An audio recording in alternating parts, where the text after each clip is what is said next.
A very good evening and thank you for joining us here on TV47. I'm Elizabeth Mutuku, and on this special program today we focus on the state of nation, where everyone knows there is anger, but also on the other hand the government feels that some forces are trying not to support the government but also have a different way of getting into power. And that is what President William Ruto the other day said. He will be and he will guard the constitution as it is required according to the oath he took while he was ascending to power. And today, I give you an opportunity also to ask questions here on TV47 on this special program where I'll be speaking with one of the greatest leaders we have in this country, His Excellency Wycliffe Musalia Mudavadi, who is the Prime Cabinet Secretary and who doubles up as the Foreign Affairs Cabinet Secretary. And also anyone who would like to follow this conversation, it's 322-047 on our social media handles, TV47 Kenya on Facebook, X, and other social media spaces. Thank you so much for giving me an opportunity to hear from you today. Thank you, Elizabeth. I'm okay, and I'm happy to have you here again. Yes. It's true. It's been quite a while. Yes. A lot of things How have happening. you been? Very well. I'm all right. Keeping well? Kabisa. Thank you so much. Yes. We are in a space, leader, where everyone is angry, from the Kenyans, ordinary Kenyans, and now seemingly even to the person who is heading this country, Dr. William Ruto, the president of this country. The other day, we had his pronunciation after the Sabasaba demonstrations. On the other hand, we've seen what has happened during the demonstrations. What is broken in this country? Well, I think, first of all, let me admit that it's true that there's a lot of distress in the minds of many Kenyans. And also, there's also anxiety and distress in those in public office. We are all human, so we have moments where you feel the pressure of the responsibilities that you carry. So that is understandable. What is key is how we manage those concerns and that pressure. So I think that is where I would like to focus. The economy is really the bottom line to the pressures that we are facing. People want jobs. And people want to be able to make ends meet. Basically, that is a very fundamental issue. People want to see corruption tackled. People want to see equity and fairness across the board. So in certain aspects of it, we may have done well, and in others, it's work in progress to be able to achieve a decent level of success. Okay, so I have to acknowledge it's work in progress. So from that perspective, one can see the anxiety that is being manifested in the number of people who have been protesting over time. So we still have work to do. We still have to work on the economy. And I can say confidently that as government, we have not lost sight of that target. So we will continue working towards ensuring that the blueprint that we advocated while you were getting to power, when we were getting into power, is progressively and systematically implemented. You speak of anxiety, but majority out there will tell you it's anger in this country. And when you speak of it, the greatest question is even the government making it better. When you hear President William Ruto saying that, or rather pronouncing himself on demonstrators and how they should be handled.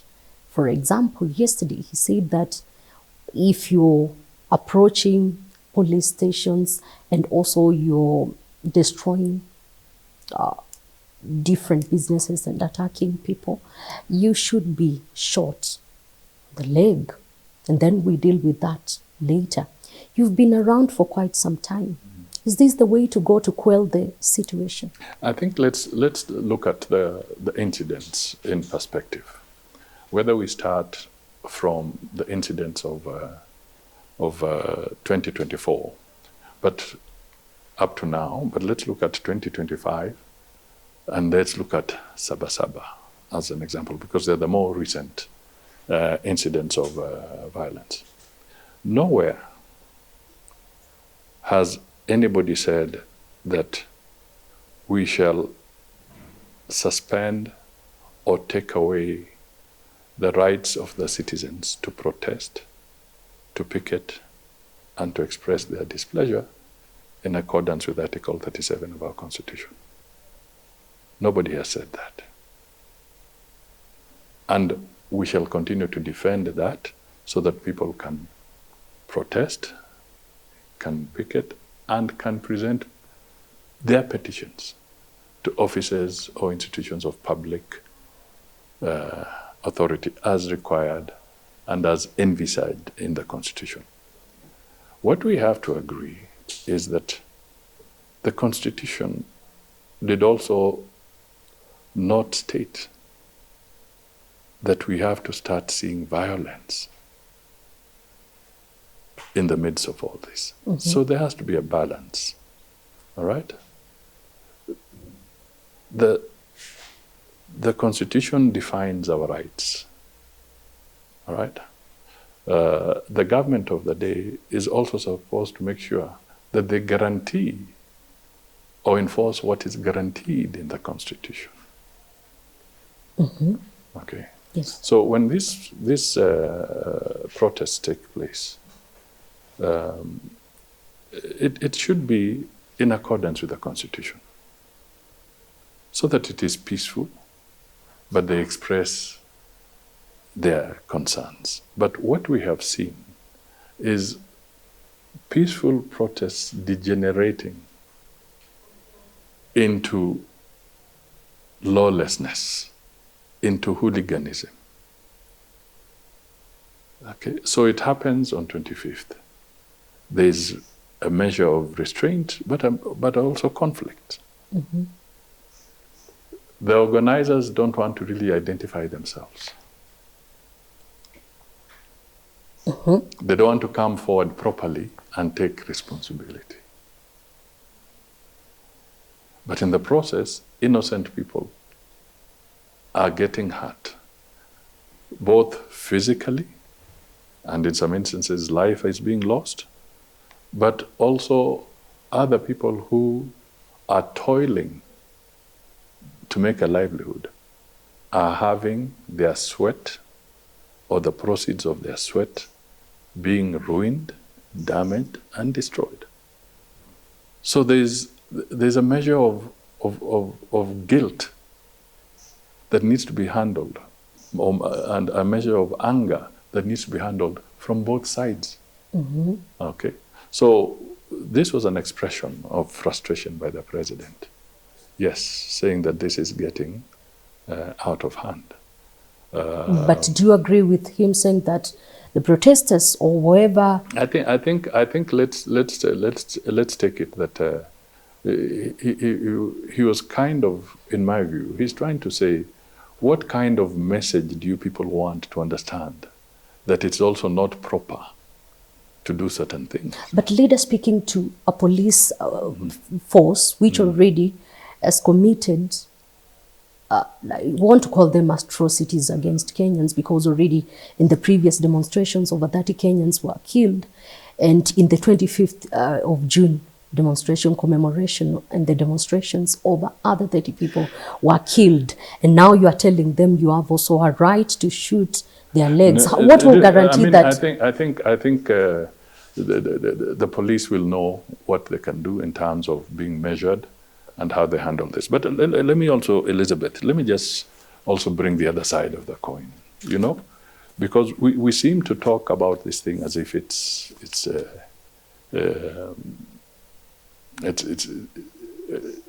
that simple. It is not. Let me put it this way, for your record. On Sabasaba alone, just as much as other civilians lost their lives, please put it on record that also 2 policemen and we agree it's unfortunate. Okay, were killed. 496 police officers were injured and are also facing treatment.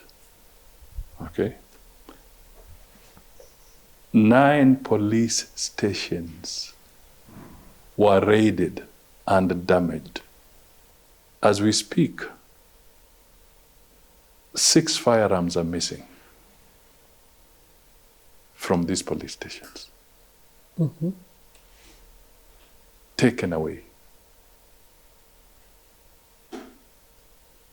In whose hands are those firearms?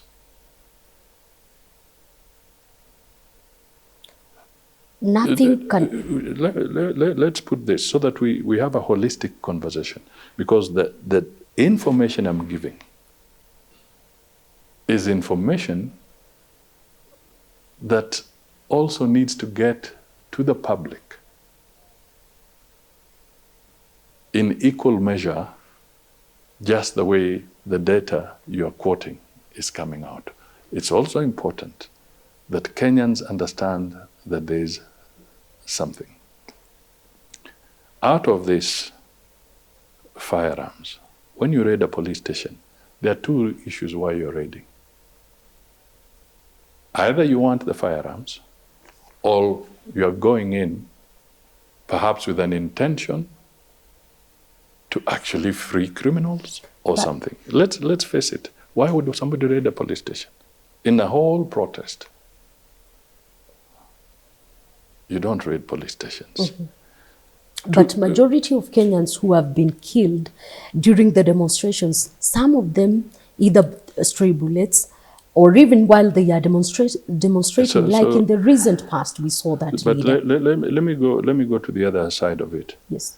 And then equally, 16 government institutions were destroyed, including the law courts in Kikuyu area, with all the records, exhibits, evidence that is there for people who are seeking justice on other matters. And then, over and above that, the most despicable, people going in and beating up people in a hospital. And that is why I'm asking. So this anger, people are justified to be angry if there are no jobs. But I don't think it's proper, just as much as it's not good for people to be shot. It's also not proper for people to go and raid security installations. I agree with you to that bit, that police officers don't even deserve. They are human beings like it is with civilians. But now with the pronunciation of President, after one is being shot on the leg, how can we even be sure that they're going to survive, as he said, to face the court? Is this even the right thing to say with a country which is facing a lot of anger? I think we all need to take a step back, one step backwards, and reflect on whether the country is on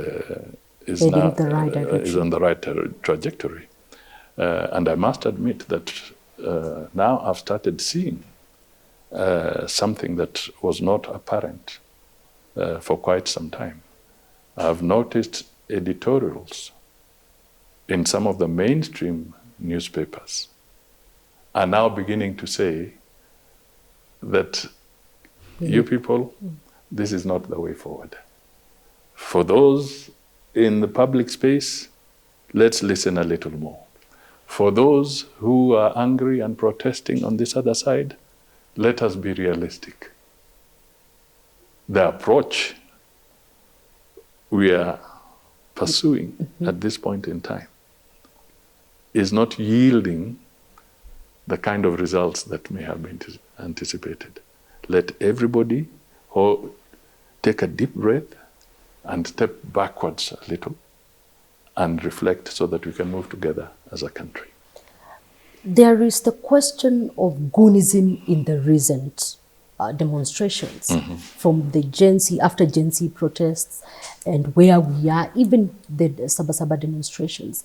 And this is coming also in the wake of some leaders alluding of tribal cards in the process of demonstrations. What needs to be done? Because this is a reality we are facing. We've seen people losing their properties through looting, destruction in different areas. We had the former Deputy President Rigathi Gachagua insisting that the central region has been targeted. And we've seen the hashtags which are being pushed. First of all, let me just say this. Tribalism should be discarded. And we should never work on the basis of tribal politics. I, for one, am a politician who does not entertain tribal sentiment. And there's the famous politician who was vice president of Kenya in the name of Michael Wamalo Kijana. Michael Wamalo Kijana said, when you go to the negotiating table, he would come with clean hands, but there are people who would come with hidden cards under the table. So we must flush out, in my view, from both sides, who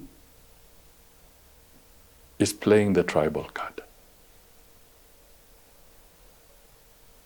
Who in our political landscape is roaming the streets and waving a tribal card?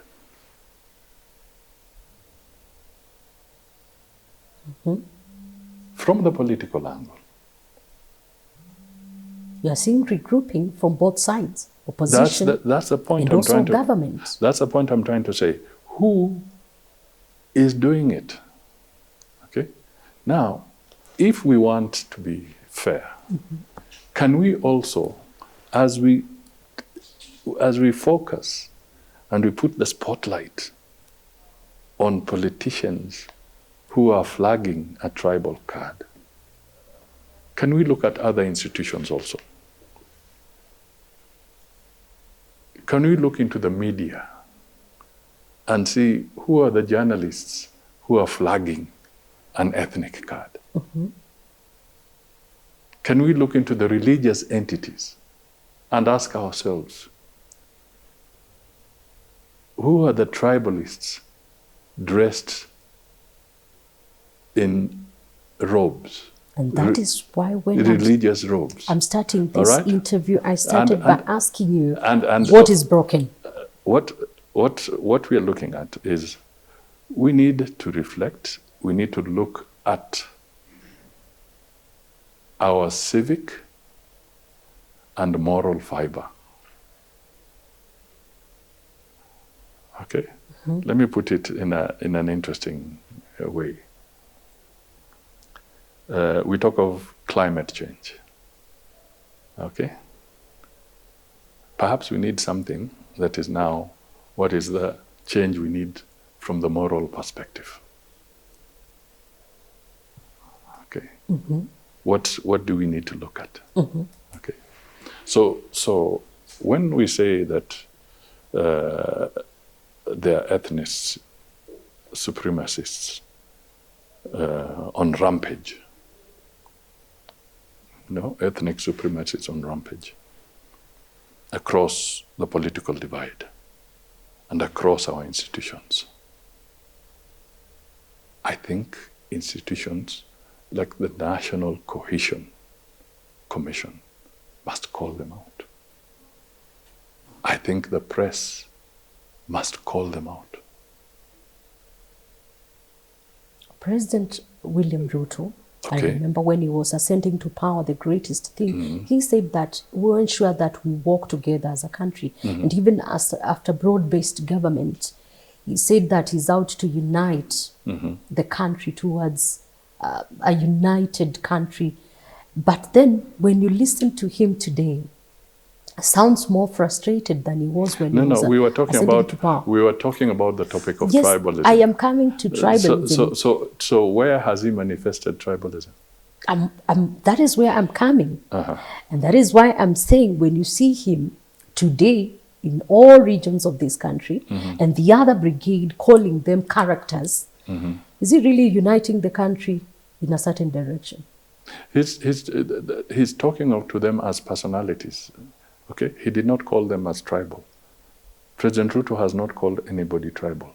He has not used anything that says wewe Mluya, wewe Mukamba. He has not. All right? He's talking about the behavior, the disposition of individuals, not of communities. Okay? So let people not try and hide behind their communities. Speak to the issues. If it is unemployment that we want to deal with, let's talk about unemployment. All right? If it is mending the economy, let's talk about mending the economy. Let's not talk about the tribes. So the people who are beginning to drive a tribal agenda, whether they are affiliated to government parties or they're outside, are completely out of order, and they should stop doing that to this country. You agree that the tribal card has to be dropped? It should never have been picked up. It should not even exist. The other day, Yes. now that I agree with you, and I thank you for that great point, but then the other day we also saw goons, and the region, Mount Kenya region, was majorly affected. And according to leaders from the opposition, they feel this region has been targeted. We've seen some of the police officers, despite court's pronunciation that they shouldn't mask their faces, we've seen them during the demonstrations with their masks on and targeting Kenyans. And also we've seen them walking with some of the goons closely. How do we speak of that? Then how do Kenyans going, let's dissuade one thing. It is not the government of Kenya or anybody targeting a region. Please. That has been said over and over again. Please. What evidence do they have? What is the empirical evidence they have? Their businesses being targeted and they No. And they've associated some of the leaders in the government with it. No. Okay? Because if I were to tell you they have associated people in government with it, would you name that person? You told me about sources. All right, so that's what I'm trying to say. Let us move away from innuendo and rumor. Okay? Let us be realistic. Let people be arrested. Let them be taken to court and let them be charged for the offense. Okay? All right? That's the thing. You see, there are stupid people everywhere. And there are also intelligent people everywhere. Or there are reasonable people everywhere and there are unreasonable people everywhere. Okay? So if somebody who is unreasonable decides to carry a pickaxe or something and start digging a tarmac road, surely that's not a government-sponsored person. So surely that is not a reasonable person. That is a highly irresponsible person engaging in economic sabotage. So we need to differentiate these kind of things and really call it for what it is: stupidity, if I may use that terminology. For somebody to go and start destroying those kind of things, it's not right. So let us not camouflage ourselves in somebody playing victim after destroying property. Don't play victim there. President William Ruto has spoken of this government attempts to overthrow the government. However, the people who are on the other side, that is the other political divide, they say that he's in a panic mode. Now, no one is trying to overthrow him. He's not in a panic mode. Are you confirming that it's true? The government has tried to be overthrown first. There are people who have attempted, and they continue to attempt, to engineer unconstitutional processes of trying to get to power. And our position is this: the opportunity, the privilege to serve comes through the ballot, and it is exited through the ballot in accordance with our Constitution. And that is what a civilized and reasonable nation should do, must do, and we will do as a country. For the remaining time until we get to election. All the time, we must make sure that we respect the Constitution, uphold the Constitution, and work on it. Elizabeth, if we look at where we are going, we are midway after an election. Midway. All right? Whether we like it or not, the Constitution is definitive on the date of the next election. It is not speculative. It is definitive. All right? That it shall be in August 2027. And the opposition has said that they will wait until President William Ruto serves and then they meet in the ballot. So who are these characters who are trying to overthrow the government? Have they said so? Yes, yesterday. Who said so? Former Deputy President Rigathi Gachagua. Then that is an interesting thing, that he has finally realized that there's a constitution that must be followed. Because the previous approaches he has been taking have not been an approach that respects and recognizes there's a constitution. I think that is a message that is so important, that is finally acknowledging that there is a constitution. But do you agree we need more police reforms? Now, let's talk to the police reforms. Let us define what we want. The initial steps have started. Let's name a few critical issues. Because police reforms is a process. Remember, we used to call them the police commissioner. Remember how the police commissioner was appointed. Contrast it today with how an inspector general is appointed. Okay? We used to have a situation where a commissioner of police can be appointed in the afternoon and dismissed the following week. We don't have that.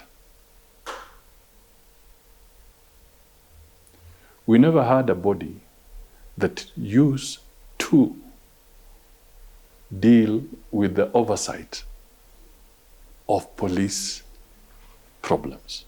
IPOA, it was not there. It is now there. We never had the Police Service Commission. It is now there to define and work on matters police. The budget of the police was pegged and tied to the office of the president. That has been disaggregated. They have their own budget. Mm-hmm. This is a journey of police reform. We have to continue inducting our police and training them in terms of how do you handle matters of human rights? How do you handle so many things? This is why we have Kiganjo. We have to look at the curricula of the police and the training. We have to look at the recruitment processes. We have to look at the equipping of the police. As much as I agree with you. So when we talk of reform, it is also a process that we must understand costs money. You want the police to be better. As we change the policing process and how it's done, we want to be able to equip our police with cameras so that they can also know whether you are the provocateur or they were not. Configured and they're being looked at from somewhere. It will cost money. It needs a budgetary process. And that budgetary process will have to be done systematically. So we could say the pace needs to be accelerated. The pace of reform needs to be accelerated. But I can tell you for sure, there's a lot of work being done to change the format of the police. And you have seen the legal framework has drastically changed from what it used to be. There has been great disconnect of police and the civilians for the longest time. And this time the gap seems to be growing wider by day. What ought to be done? I think first of all, let's admit that there's better communication today. Yes. Yeah, than there ever was before. Technology has improved communication. You get information real time, and both sides have to understand some of this, including the police. They have to come to terms with these change things. So when we talk about the reform of the police, there'll be that in terms of the training of these police to come to terms with new approaches, new challenges, new rights. I mean, rights that may have been trampled on before. Those rights are now embedded in the Constitution, and the public is more aware of these rights. Mm-hmm. So these are issues that we'll need to work on, okay, from that as a government to help them. Then we also have to look at how we can improve the capacities technologically of the police. Mm-hmm. Okay, so that things would be different. For instance, if we continue to strengthen the CCTV network and what have you, we then maybe there'll be a better way of them arresting the individuals in a different manner. Maybe they would know those are the persons and identify and go for them later at a certain time. There are many issues that will be this. But the whole justice system, the whole criminal system, has also got to go up to the judiciary. Mm-hmm. All right? Mm-hmm. Because I don't know if you remember, as we were facing the chaos of the 2024 budget mm-hmm. Challenges last year. Protest, yeah. Okay? Mm-hmm. I don't know whether you are aware that not too long after, there were protests in the UK, as an example. You saw that. Do you know one of the things that happened? As the police arrested those criminals, it took only 3 weeks, and some of them were being jailed for 2 years another 3 years. Here, in the protests that took place in 2024, the people who were being arrested were getting out on fines, very modest fines. And their cases are still pending in court. So it is a process. Even as we agree, it's a process. Also, we have the case of rogue police officers within the force and who have maimed and killed Kenyans as well. We've also had from the opposition and other organizations, and especially human rights defenders, on having these people, also some of these rogue police officers, being mercenaries for the government. No, the government does not hire mercenaries. The government of Kenya does not hire mercenaries. You can candidly say that. Yes, if you are an employee of the government of Kenya, you are employed either the Police Service Commission or you are employed by the Public Service Commission. Those are the entities that are authorized, and there's a record of who is employed. There has been great... So if you're talking of hiring mercenaries, I think it's wrong. There has been accusations. No, we don't hire mercenaries. Please, Elizabeth, let us not inflame and use words in the wrong context. There has been accusations from opposition and also human rights. And I am telling them, and I hope you can help them understand, that the government of Kenya does not hire mercenaries. And also there has been accusations of killer squads within the police service. And where people have transgressed while in the employ of government and they've been found, they are taken to court. I hear you. Okay? Yes. And you are looking at several cases where police who have misused their firearms or gone rogue in their approach, and sufficient evidence is adduced in accordance with their rules of operation and in accordance with the law, they are facing court charges. And there are several police in various courts facing different charges, either having leased out their guns for criminal activities, they are in court, either having been involved in some smuggling or whatever, they are in court. Where they have been found to have assaulted and shot people unfairly and dealt with them, they are in court. Not all of them may be in court at the moment, but they are in court. We don't have mercenaries. I hear you, and I hear you clearly, and I like it that you've put it clear. Now back to Raila Odinga during Sabasaba. He said that this country needs a conclave, a dialogue, which later is likely to lead to a referendum. Is this the way to go? We've had many dialogues. I mean, the solution is this. If we don't talk to each other,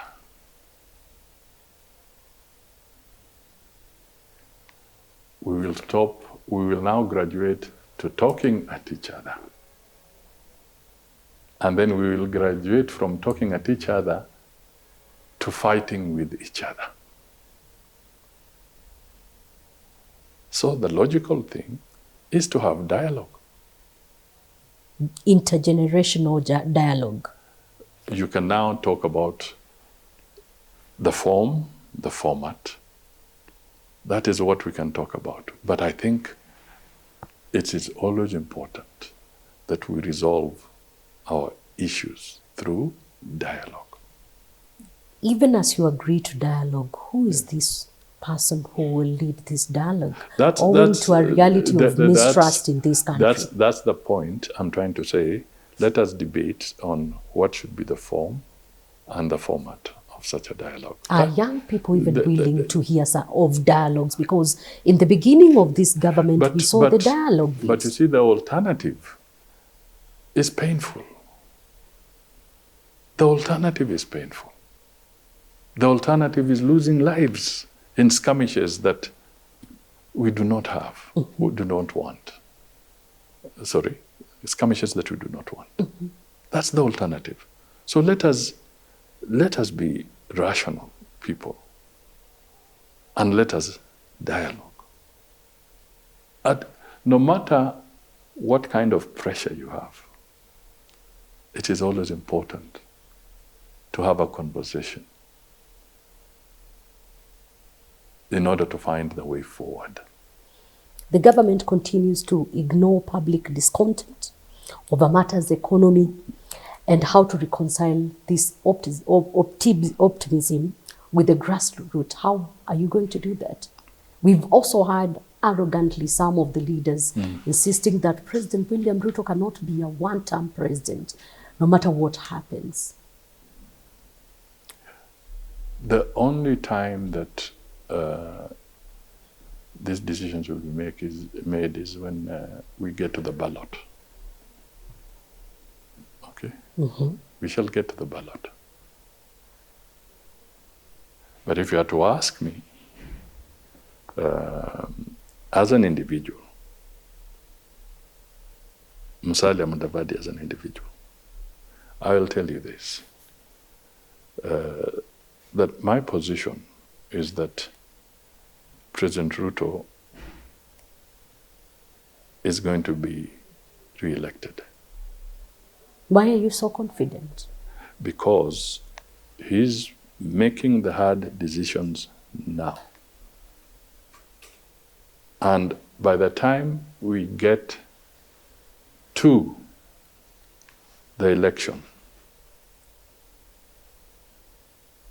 the fruits and the benefits of the tougher decisions being taken now will begin to manifest themselves. With the anger and disconnect, do you think Kenyans are going to see things from a different perspective? Let us cross the bridge when we get to the ballot. In the Western region, you're one leader who has been seen as the kingpin in this region. Also, there are other leaders who are coming up, including the Tower movement, and other leaders who feel it's time for this leadership and the leaders who have been there to give them also an opportunity to lead this region. First of all, the thing you're talking about, is it a registered party? It's a movement. What is the record of this movement? Is it registered somewhere? Is it, or is it just a word that is on the people's, somebody has spoken to? So please, let me not respond hypothetically. Let us respond to what is registered. Yeah, this is not a registered entity. So it's neither here nor there. Yes. But do you agree that also the leaders who are cropping up from the Western region need to be also considered? You see, when I entered politics, I entered at the age of 28. There were other leaders who were older than me and working and operating in that area. I did not wake up in the morning and say, make way for me. I continued to do my job, to develop, and to work. Those leaders did not obstruct my career progression. Okay? Yes. So these leaders who want to enter politics, they are free to do so, and I encourage them to do so.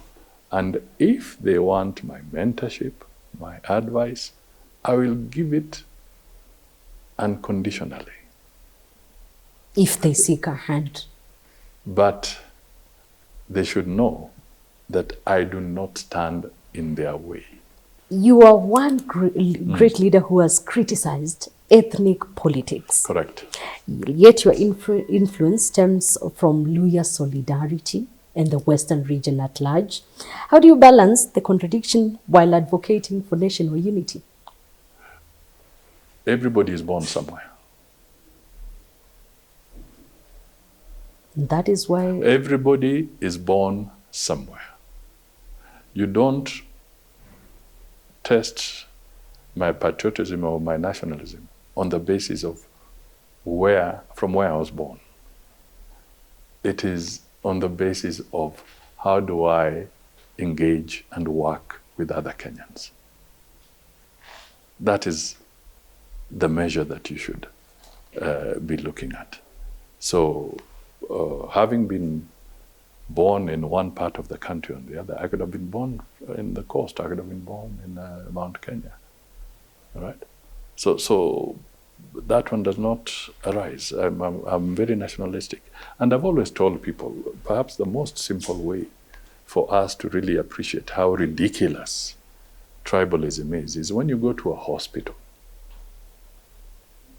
and you need some blood and probably you're in a critical condition and the doctor diagnoses that you have lost a lot of blood and you need blood. You would be a most ridiculous individual to think of a tribe. If you start asking the doctor, before you give me the infusion, let me know who was the donor. Now that you've said of so it would be ridiculous. The cousins and other people who are calling themselves cousins, shemeji, in the current political formations. How do you speak of them now that you've said that everyone comes from a certain region and they never chose to be in that region as well? So the ones who are calling themselves cousins and trying to create an agenda are lost. They need to have their Damascus moment, in my view. They need to reflect. We are not about creating ethnic arrangements. Let us work on matters of policy and matters of growing this country. Yes. Which way, Musalia Mudavadi? Is it 2032? Is it 2027? Which way? I think I have said it several times. My focus and my commitment is that we want to work for the people of Kenya, deliver, and from a political perspective, President Ruto is the captain of the ship that I am in at this point in time. And I focus on the issue of working and telling him that we must make Kenya a better place. All right, I hear you. The actions, the decisions, the angle we take should not be about an election. It should be about making Kenya better. The problem we are facing is that whenever anybody tries to do anything and focuses on the basis of just purely election, we are delaying the progress of Kenyans. Okay? And these are some of the reasons that are bringing young men and women to the streets.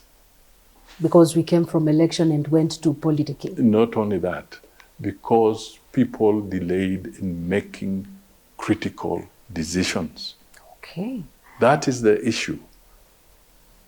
People delayed in making critical decisions. They were doing what was politically convenient for them at the moment, rather than making decisions that will transform the country.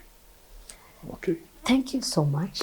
Leader, your last word to the people who have viewed you today. I know I can speak to you the whole day, and time is never enough. I think what we really must realize is that one, at the end of the day, there's nobody who will protect Kenya, grow Kenya better than Kenyans themselves. It's a clarion call. Okay. Nobody. Thank you so much. And we must invest in ensuring that we work together